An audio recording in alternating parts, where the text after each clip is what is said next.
ബാംഗ്ലൂരിലെ ബുൾഡോസർ രാജ് വിവാദത്തിൽ കുടിയിറക്കപ്പെട്ട, വീടുകൾ പൊളിച്ചു മാറ്റപ്പെട്ട മനുഷ്യർക്ക് നീതി ലഭിക്കുമെന്ന് നമുക്ക് പ്രതീക്ഷിക്കാം. രാഷ്ട്രീയ വിവാദം കൊണ്ട് ഉണ്ടായ ഒരു ഗുണം അതാണ്. ഈ വിഷയം ചർച്ച ചെയ്യാൻ വേണ്ടി മാത്രം സിദ്ധരാമയ്യ അവിടെ യോഗം വിളിച്ചിരിക്കുകയാണ്. അവധാനതയില്ലാതെ തിടുക്കപ്പെട്ട് രാഷ്ട്രീയ പാർട്ടികളും ഭരണകൂടങ്ങളും ചെയ്യുന്ന ഇത്തരം ദുഷ്ചെയ്തികൾക്കെതിരെ ഉയർന്നു വരുന്ന പ്രതിഷേധം ജനാധിപത്യപരമാണ്.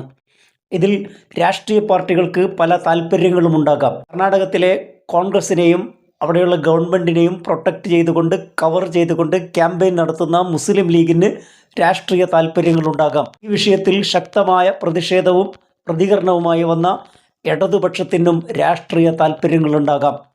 പക്ഷേ മനുഷ്യപക്ഷത്ത് നിന്ന്, രാഷ്ട്രീയ പക്ഷത്ത് നിന്ന്, ജനാധിപത്യ പക്ഷത്ത് നിന്ന് ഈ വിഷയം വീക്ഷിക്കുമ്പോൾ ഒരിക്കലും നടക്കാൻ പാടില്ലാത്ത കാര്യമാണ് കർണാടകയിലും ബാംഗ്ലൂരിലും നടന്നത്. ബുൾഡോസർ എന്ന് പറയുന്നത് BJPയുടെ പ്രതീകമാണ്, BJPയുടെ രാഷ്ട്രീയ ആയുധമാണ്. ബുൾഡോസർ ബാബ എന്ന പേരിലാണ് യോഗി ആദിത്യനാഥ് അറിയപ്പെടുന്നത്.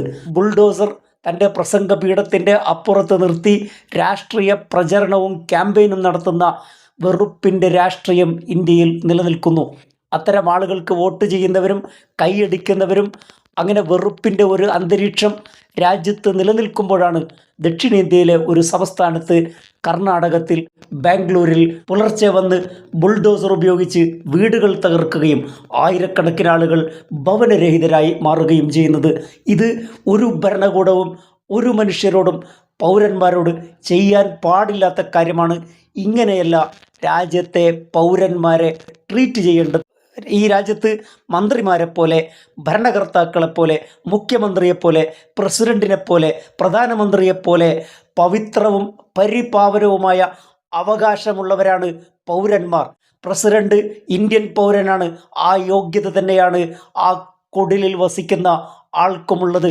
ജനാധിപത്യത്തിൽ പ്രസിഡന്റും പ്രധാനമന്ത്രിയും മുഖ്യമന്ത്രിയും മന്ത്രിമാരും ഇവിടെയുള്ള പൗരന്മാരും തുല്യരാണ്. ആ തുല്യത, പൗരത്വത്തിൻ്റെ തുല്യതയാണ്. നമ്മളെല്ലാം ഇന്ത്യൻ സിറ്റിസനാണ്. ഇന്ത്യൻ പൗരൻ എന്ന അർത്ഥത്തിൽ പ്രധാനമന്ത്രിയും മുഖ്യമന്ത്രിയും ഈ രാജ്യത്തെ കുടിലിൽ വസിക്കുന്ന ആളും എല്ലാവരും തുല്യരാണ്. ആ തുല്യത, നിയമത്തിൻ്റെ തുല്യത, equal protection by the law, എല്ലാവർക്കും നിയമം കൊണ്ടുണ്ടാകുന്ന സംരക്ഷണം, അത് നിർബന്ധമാണ്. ഇക്വാലിറ്റി ബിഫോർ ദ ലോ, നിയമത്തിൻ്റെ മുമ്പിലുള്ള സമത്വം, ഇത് എല്ലാവർക്കും ബാധകമാകണം. രാജ്യത്തെ പൗരന്മാർക്ക് ഷെൽട്ടർ, ഭവനം നൽകുക എന്നത് ഭരണകൂടത്തിൻ്റെ ബാധ്യതയാണ്. അങ്ങനെ ഭവനം നൽകാൻ കഴിയാത്തവർ ഉള്ള ഭവനം പൊളിച്ച് റോഡിലേക്ക് നിസ്സഹായരായ മനുഷ്യരെ തള്ളിവിടുന്നത് കോൺഗ്രസ് ആയാലും കമ്മ്യൂണിസ്റ്റ് പാർട്ടി ആയാലും മുസ്ലിം ലീഗ് ആയാലും BJP ആയാലും ന്യായീകരിക്കാൻ കഴിയില്ല. മയക്കുമരുന്ന് കേസുകളുമായി ബന്ധപ്പെട്ട ആളുകളുടെ വീടുകൾ തകർക്കുമെന്ന് പ്രസ്താവിച്ചത് കർണാടകയുടെ ആഭ്യന്തരമന്ത്രിയായിരുന്നു. ആ പ്രസ്താവനക്കെതിരെയാണ് ചിദംബരം രംഗത്ത് വന്നത്. BJPയുടെ വർഗീയ രാഷ്ട്രീയത്തിനെതിരെ നിലകൊള്ളുന്ന സ്റ്റേറ്റുകളാണ് കർണാടകയും തമിഴ്നാടും കേരളവും പശ്ചിമ ബംഗാളുമൊക്കെ. ഇത്തരം വിഷയങ്ങളിൽ വലിയ മാതൃകാപരമായ നിലപാടുകൾ എടുത്ത ഗവൺമെൻറ്റാണ് കർണാടക സർക്കാർ.